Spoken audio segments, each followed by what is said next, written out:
Alors, comment ça va ce matin? Vous avez repris? Moi, ça va, un peu stressé, on va voir. Vous avez tous repris le travail ou pas encore? Okay. Moi, j'ai repris, c'était dur. Hein. C'est bien les vacances quand même. Alors, imaginez un peu la scène. C'est lundi matin, vous arrivez au travail à 9 h, ou alors pour ceux qui ne travaillent pas encore, vous êtes avec vos potes en train de discuter à la fac. Et là, vous discutez, qu'est-ce que tu as fait ce week-end? Est-ce que tu as regardé le match de foot? Il n'a pas fait très beau, etc. Et là, tout d'un coup, vous avez une collègue, en général, c'est plutôt une collègue, c'est un truc de fille, je pense, ça, qui vous demande « Ah, attends, dis-moi, c'est quoi ton signe astrologique? Je vais te lire ton horoscope. » Il y a des filles qui voient, je pense que les filles, on est plus concernées par ça.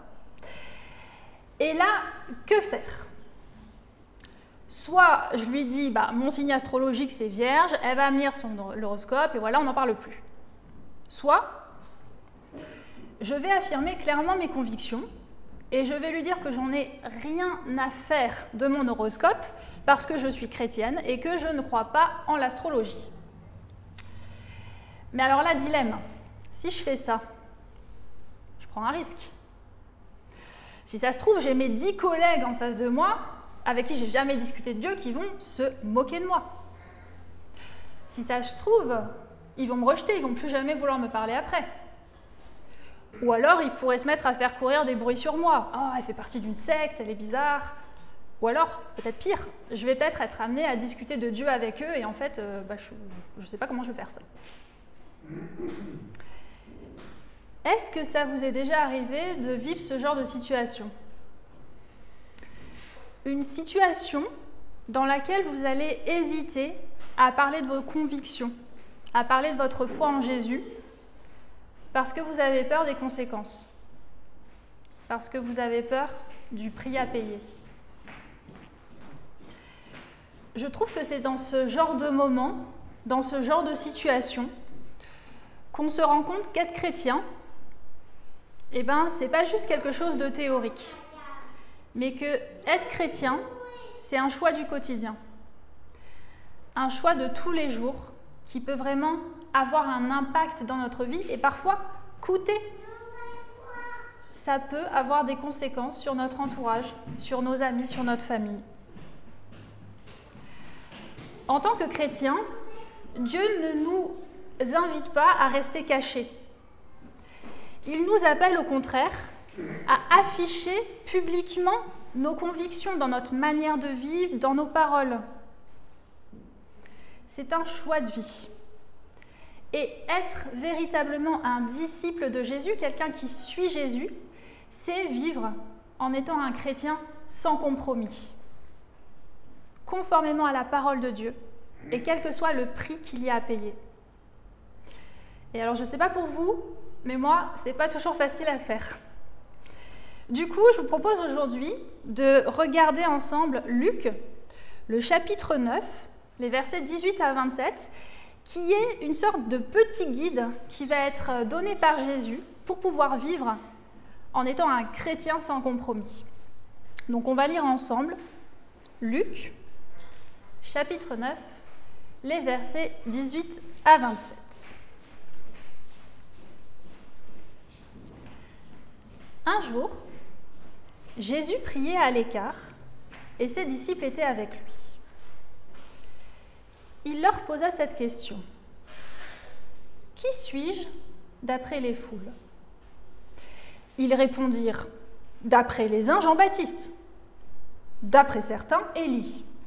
D'après d'autres, un des prophètes d'autrefois qui est ressuscité. Et d'après vous, qui suis-je ? Leur demanda-t-il.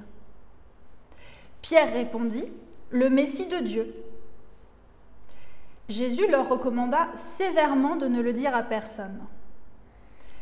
Et il ajouta que le Fils de l'homme souffre beaucoup, qu'il soit rejeté par les anciens, par les chefs des prêtres et par les spécialistes de la loi, qu'il soit mis à mort et qu'il ressuscite le 3e jour. Puis il dit à tous, « Si quelqu'un veut être mon disciple, qu'il renonce à lui-même, qu'il se charge chaque jour de sa croix et qu'il me suive. Car celui qui voudra sauver sa vie la perdra, mais celui qui la perdra à cause de moi la sauvera. Que sert-il à un homme de gagner le monde entier s'il se perd ou se détruit lui-même? En effet, celui qui aura honte de moi et de mes paroles, le Fils de l'homme aura honte de lui quand il viendra dans sa gloire et dans celle du Père et des saints anges. Je vous le dis en vérité, quelques-uns de ceux qui sont ici ne mourront pas avant d'avoir vu le royaume de Dieu. Dans ce passage, Jésus nous présente 4 étapes pour pouvoir pleinement devenir ses disciples et pour pouvoir vivre au quotidien en étant des chrétiens sans compromis. Jésus invite d'abord un disciple à prendre position quant à son identité. Puis, il doit accepter de renoncer à lui-même, de se charger de sa croix et de le suivre. Donc on va regarder ensemble ce petit programme en 4 étapes pour être des disciples sans compromis. Alors que Jésus est avec ses disciples, il leur pose une question plutôt étrange. Qui suis-je d'après les foules? Pourquoi cette question? Est-ce que vous croyez que Jésus ignore qui il est? Non. Est-ce que vous pensez que Jésus est narcissique et puis qu'il prend plaisir à entendre ce que les gens pensent de lui? Ben non, pas vraiment. Jésus est Dieu, c'est-à-dire qu'il est omniscient, il sait tout. Et il sait parfaitement ce que les gens pensent de lui et il sait parfaitement ce que la foule pense de lui. Donc en réalité, si Jésus pose cette question à ses disciples, c'est pas tant pour connaître l'opinion des foules, c'est surtout pour permettre aux disciples de s'interroger eux-mêmes et leur permettre de prendre position par rapport à cette question. Et on le voit au verset 20. Donc il leur demande, d'après vous, qui suis-je? Et Pierre répondit, le Messie de Dieu. Pierre va ici prendre position et affirmer publiquement sa conviction. Il croit que Jésus est le Messie de Dieu.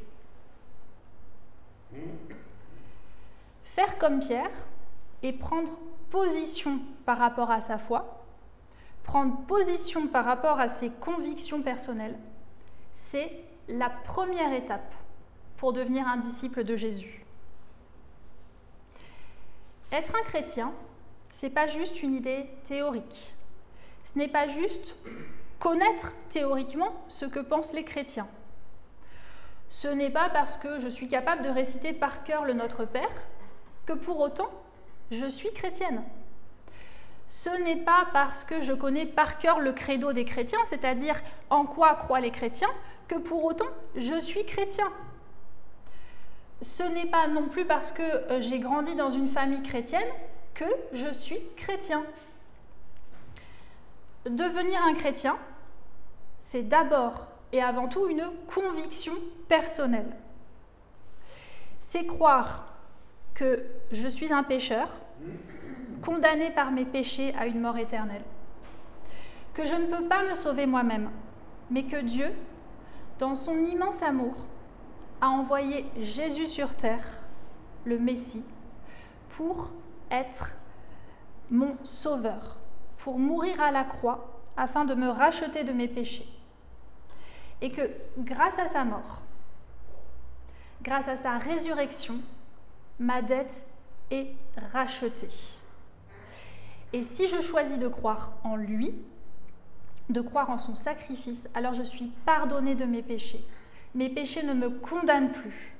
Je peux à nouveau avoir une vraie relation avec Dieu et accéder à la vie éternelle. C'est ça être un chrétien. C'est une conviction personnelle. Et en demandant à ses disciples « Qui pensez-vous que je suis ?» Eh bien, Jésus leur demande de prendre position par rapport à son identité et par rapport à leurs croyances. Et c'est intéressant de noter qu'ici, Jésus, il n'attend pas d'être en tête-à-tête avec Pierre, par exemple, pour poser la question.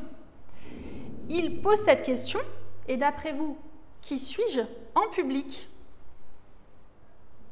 Il n'était pas obligé de le faire, mais il le fait alors qu'il est en présence de plusieurs disciples. Pourquoi? Parce que là, il encourage ses disciples à venir prendre position publiquement, affirmer leur position devant du monde. Pourquoi? Eh bien, parce que Dieu ne souhaite pas que nos convictions chrétiennes soient honteuses, soient vécues de manière cachée, mais au contraire, en tant que chrétien, un disciple doit pouvoir oser affirmer publiquement ses convictions. On retrouve un peu plus loin dans Luc, au chapitre 11, au verset 33, que personne n'allume une lampe pour la mettre dans un endroit caché ou sous un seau, mais on la met sur son support afin que ceux qui y entrent voient la lumière.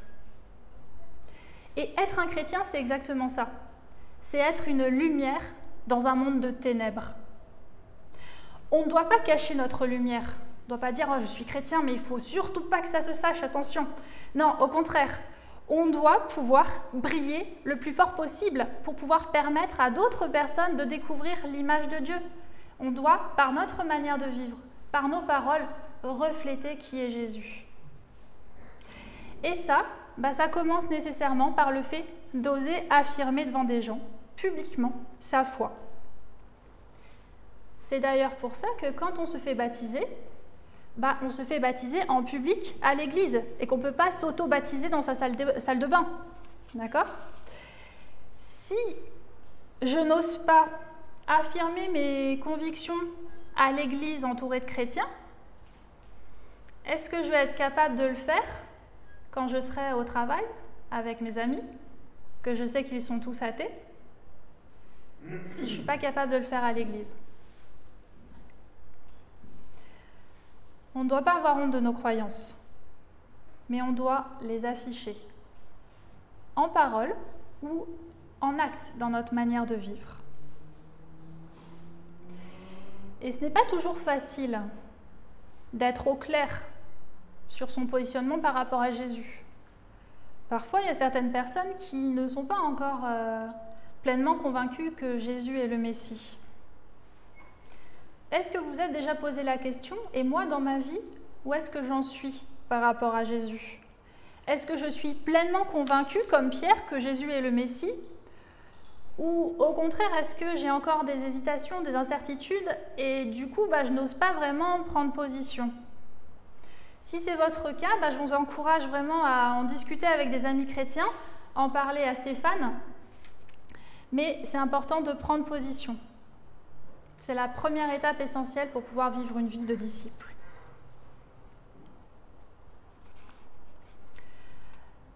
Affirmer que Jésus est son Seigneur et Sauveur, ça ne suffit pas pour être un disciple. C'est déjà une première étape, mais là, Jésus, dans ce passage, il nous présente d'autres étapes à suivre. Donc on va reprendre la lecture au verset 23. Puis, Jésus dit à tous, « Si quelqu'un veut être mon disciple, qu'il renonce à lui-même, qu'il se charge chaque jour de sa croix et qu'il me suive.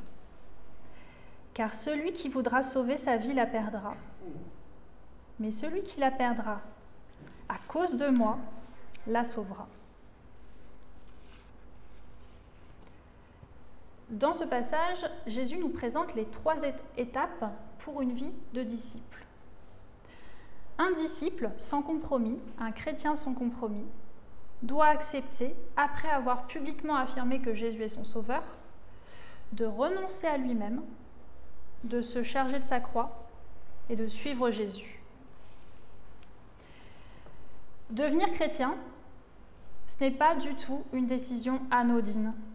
Au contraire, elle va avoir un grand impact sur notre manière de vivre. Puisque être un chrétien, ça implique de renoncer à nous-mêmes. En tant que personne, nous avons tous des envies, nous avons tous des désirs. Par exemple, je peux sortir du culte et avoir envie de manger une glace au chocolat. Ou alors, je peux avoir envie d'être à la place de mon ami qui gagne beaucoup plus d'argent que moi et qui a un super bel appart. Je peux avoir envie de faire une sortie au ciné avec mes amis. Ou je peux aussi des fois avoir envie de faire un peu du mal, là, parce qu'il y a des gens qui m'ont énervée et j'ai besoin de me défouler. Je peux avoir envie de passer ma journée à glander toute l'après-midi dans mon lit. Ou parfois, je peux avoir envie de dire du mal de mon patron avec mes collègues, parce que des fois, ça fait du bien, ça défoule. On a tous des envies, tous les jours. C'est pas forcément un mal. Il y a des envies qui posent pas de problème. Mais malheureusement, bien souvent, nos désirs, nos envies, ne sont pas des bonnes choses pour nous, parce que ce sont des envies qui sont marquées par le péché, qui ne sont pas conformes à la volonté de Dieu. Et ce sont des désirs qui nous éloignent de Dieu. Dieu désire le meilleur pour nous. Et son objectif avec nous, c'est de nous libérer pleinement du péché. Il souhaite pouvoir vivre une relation avec nous et nous aider à vivre pleinement les fruits de son esprit. Vous vous rappelez, les fruits de l'esprit, on les retrouve dans Galates. Le fruit de l'esprit, c'est l'amour, la joie, la paix, la patience, la bonté, la bienveillance, la foi, la douceur, la maîtrise de soi. Être joyeux, bon, patient, eh bien, c'est tout ce que Dieu veut pour nous. Et lorsqu'on choisit de devenir son disciple, on doit accepter de renoncer à nos désirs personnels, nos envies qui sont souvent influencées par le péché, pour nous laisser pleinement transformés par Dieu, pour que ces désirs deviennent nos désirs. Et c'est ça que Jésus entend lorsqu'il dit on doit apprendre à renoncer à soi-même. Nous devons faire des désirs de Dieu, nos désirs. Dans le Nouveau Testament, on retrouve souvent une image pour illustrer cela. C'est l'idée qu'on doit se dépouiller du vieil homme, c'est notre ancienne nature de pécheur, pour venir revêtir une nouvelle nature, une nature d'homme nouveau, un homme qui se laisse transformer par l'action de Jésus et qui arrive à vivre pleinement les fruits de son esprit en s'éloignant du péché. Ce renoncement, ce n'est pas une chose qu'on fait une fois pour toutes. Ce n'est pas au jour de mon baptême, je renonce à mon ancienne vie, je renonce à mes péchés, et puis hop, c'est bon, terminé, c'est fini. Non. Renoncer à soi-même, c'est une discipline qu'on va devoir faire tous les jours. C'est un choix du quotidien. Tous les jours, je vais décider que je dois laisser la première place à Dieu dans ma vie et que je vais essayer de faire de ses désirs mes désirs, même quand j'en ai pas envie, même quand c'est difficile.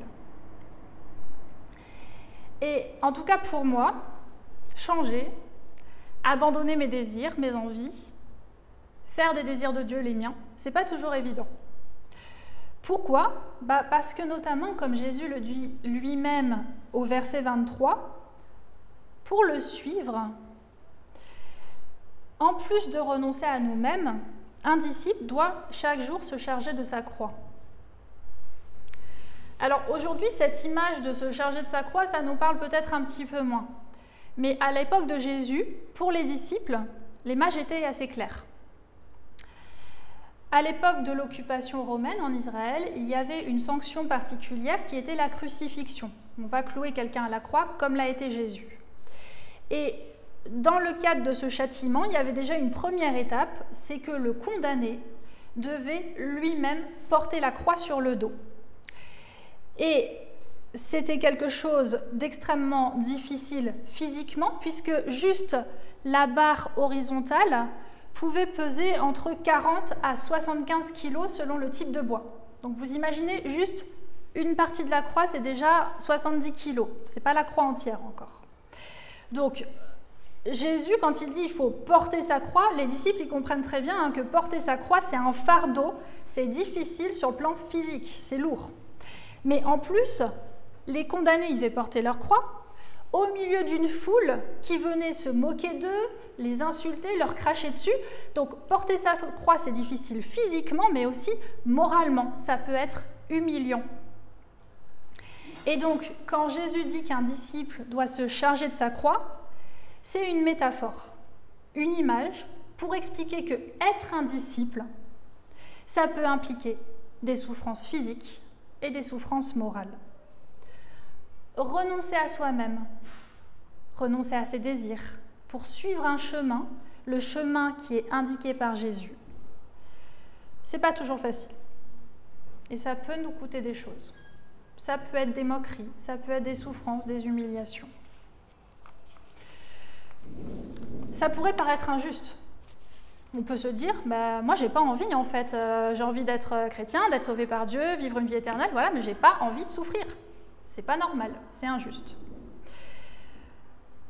Si vous avez tendance à penser ça, il faut vous rappeler que Jésus lui-même n'a pas été épargné par la souffrance. Et d'ailleurs, il avertit ses disciples à ce sujet.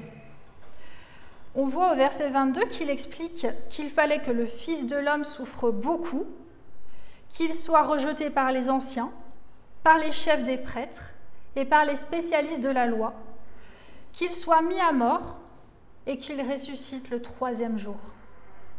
Jésus ici vient préparer ses disciples au fait que le Messie, ce n'était pas un grand chef victorieux comme les disciples pouvaient l'imaginer à l'époque. Ce n'est pas un guerrier qui va bouter l'envahisseur romain, d'accord? Ce n'est pas du tout ça. C'est quelqu'un, une personne qui va accepter de souffrir la pire des morts, être mis à mort puis ressusciter. Et si Jésus lui-même a souffert, il n'y a aucune raison pour que ses disciples, parfois, puissent souffrir à cause de leurs convictions. Devenir un chrétien, ça implique un prix à payer, une croix à porter. Pour les disciples à l'époque, porter la croix, ça a souvent été des souffrances physiques. Ils ont, pour beaucoup, été arrêtés, torturés et emprisonnés à cause de leurs convictions. Dans plusieurs pays du monde, il y a des chrétiens pour qui être chrétien, c'est encore des souffrances physiques. On a beaucoup de chrétiens en Orient qui sont persécutés à cause de leurs convictions. En France, pour l'instant, on est encore relativement épargné. A priori, on ne se retrouve pas en prison parce qu'on est chrétien. Par contre, pour nous, porter notre croix, ça va peut-être plutôt être des souffrances morales, psychologiques parfois. Dans notre société qui est plutôt laïque, être un chrétien, c'est faire partie d'une minorité. Et donc souvent, quand vous dites « je suis chrétien », on voit un peu les sourires moqueurs des personnes en face.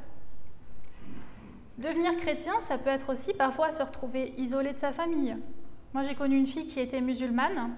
Le jour où elle est devenue chrétienne, sa famille l'a reniée.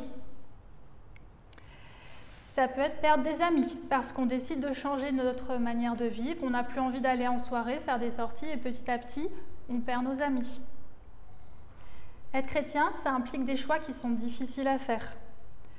Renoncer à des habitudes, à des choses qui nous plaisent parfois, qu'on aime faire, mais on sait qu'il faut arrêter de les faire parce que ça nous éloigne de Dieu.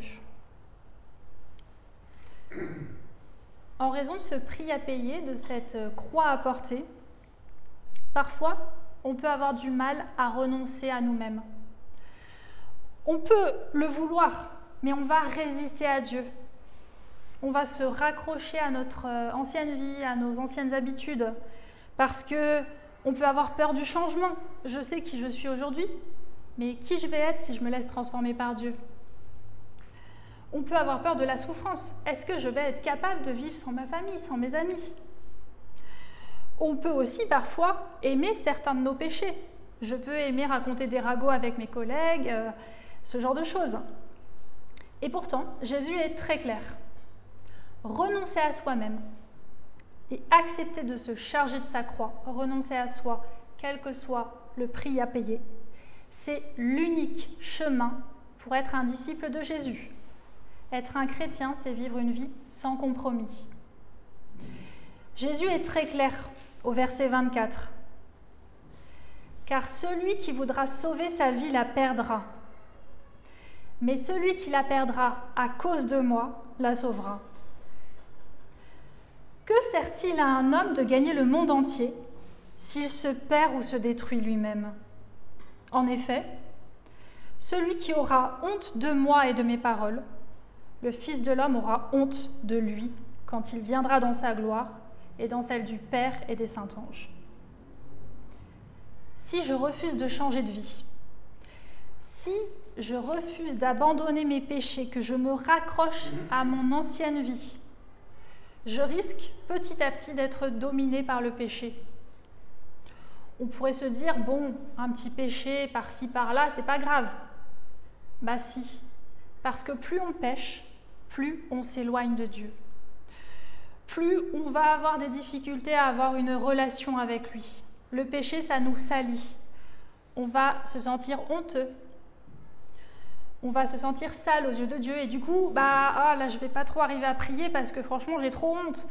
Là, je vais avoir du mal à lire ma Bible. Et petit à petit, en fait, on s'éloigne de Dieu. Le fil, il se détend, il se détend. Et à un moment, il est tellement loin qu'on risque d'abandonner notre foi. Si je veux sauver ma vie actuelle, eh bien, je risque d'abandonner ma foi et du coup de perdre ma vie éternelle. Par contre, si j'accepte de renoncer à moi-même et de me laisser transformer par Dieu pour pleinement suivre Jésus, peut-être que je vais perdre des choses. Peut-être que je vais perdre des amis. Peut-être que je vais perdre des membres de ma famille. Mais je vais gagner une vie nouvelle qui sera bien meilleure. Une vie en Christ qui va me permettre de pouvoir vivre tous les bienfaits de son esprit, de devenir une meilleure personne et d'accéder à la vie éternelle à ses côtés. Et si je veux continuer à faire mon petit bilan de ma vie de disciple, il faut que je me pose régulièrement la question. Où est-ce que j'en suis dans ma vie par rapport à ça ? Est-ce que j'ai vraiment réussi à renoncer à moi-même ? Est-ce que vraiment j'ai réussi à abandonner à Dieu ma vie ? Ou est-ce qu'il y a des domaines où je résiste parce que j'ai peur de la croix à porter ? Est-ce qu'il y a des domaines où je ne laisse pas le contrôle à Dieu et je continue à rester engluée dans mes péchés ? Je vous encourage ce soir à faire un petit bilan, à réfléchir par rapport à ça et à prier pour demander de l'aide à Dieu lorsqu'il y a des domaines où c'est encore difficile pour vous.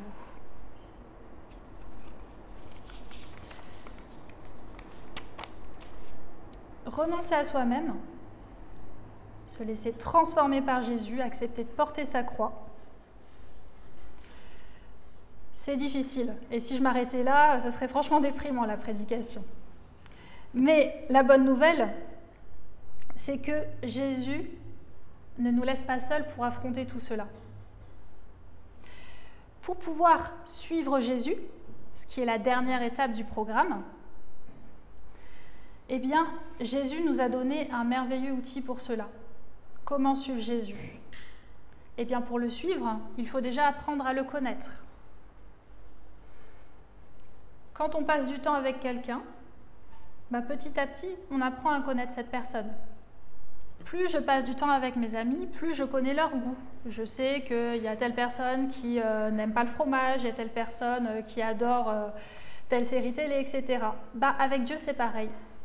Plus on passe du temps en présence de Dieu, plus on peut apprendre à le connaître et du coup arriver à le suivre.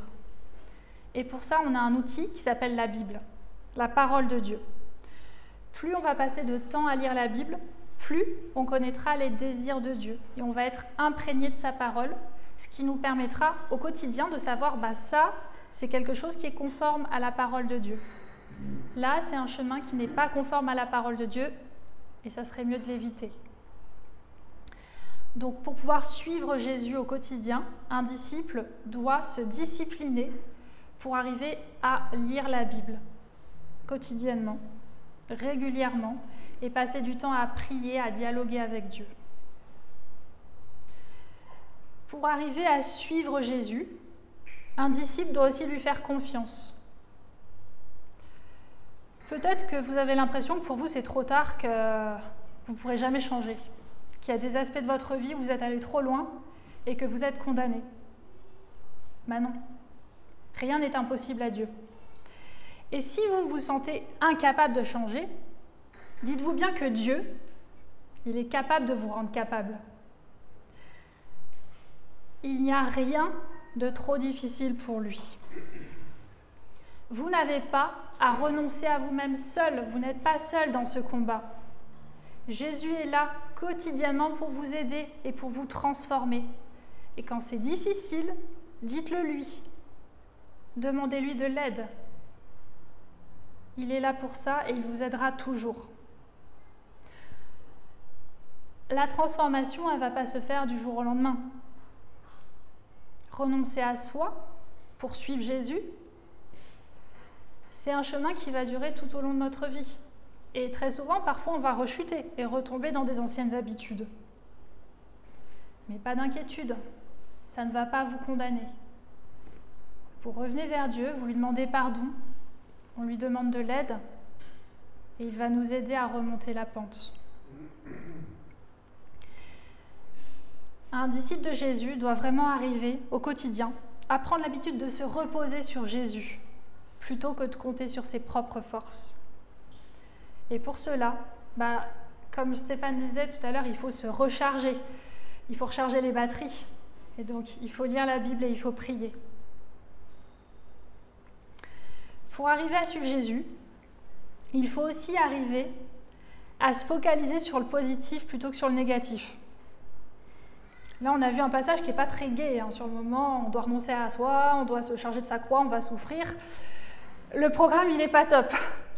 Mais heureusement, être un chrétien, ce n'est pas uniquement des souffrances, ce n'est pas uniquement des choses négatives. C'est au contraire une merveilleuse vie qui nous attend.